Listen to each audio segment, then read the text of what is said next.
Sherman was a real character. He never said hello when he called you. He just started talking, expecting you to know who he was. And when he was finished talking, he hung up. Not when you were finished.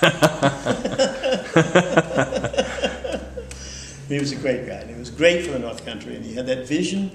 He knew that the paper industry was on its last legs, particularly in Lincoln.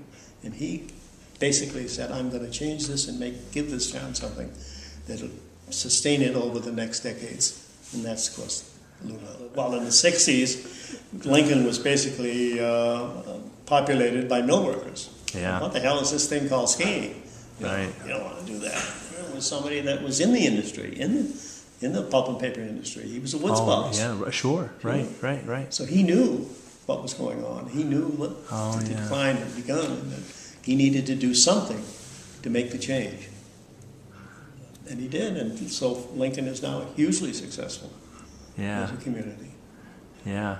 Very fascinating. I tried to get him to sit down in front of a video camera years and years ago to just talk about his days in the White House and so forth, and he never would.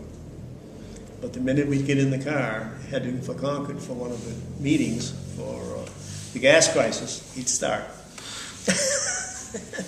Couldn't have a hidden tape recorder or something? No. Wow. He forgot more than I'll ever know. Wow, that's great. It's great man. Great for the North Country. And the North Country, not just Lincoln, the whole North Country. Yeah. He believed in this area. Loved it so much. Yeah. He used to snowshoe through the notch before it was plowed. Yeah. Amazing that in a lifetime that you can know somebody that was involved and did so much. And I mean, even just the old part of his early life of being in the camps and all that is remarkable. Just incredible, and the influence that he had once he got into public life, in the way he could influence other people. Yeah. You had to like them. Debating about naming Mount Eisenhower. And Sherman was on the committee. And it was Paul Pogovic here in town, too, and I, and a couple of others. We met in Sherman's office, and we sat there and said, well, if we have a dedication of Mount Eisenhower, do you think that anybody from Washington would come, or anybody from the family would come, or would the president come? And Sherman sits up in his chair, and he says, I'll find out. And he says, Rita, who was the secretary, get me... I think of his name off the top of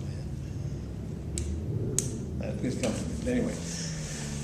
And it turns out that he was the number 3 man in the White House. He had been Sherman's chief of staff when he was there with Ike. And he was now there with Nixon. Oh. It was Haldeman, Ehrlichman, and this guy.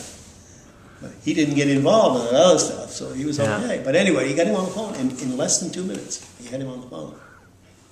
And he said, I have 5 questions for you. He said, we're going to do this dedication of Mount Eisenhower here in the White Mountains to Ike. When we do that, do you think the president would come? Number 2, if the president didn't come, would someone in the family come? Number 3, if we had a date in September, would that work well? And number 4, I forgot what the other 2 questions were. But anyway. And, oh God, I can't think of his name. He'll come to me when I'm gone. But, he says,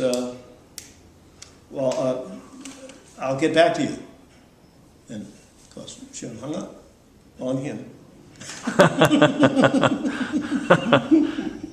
And 3 days later, I get a call from, phone rings, and I pick it up, and he says, I have a letter from Bryce Harlow.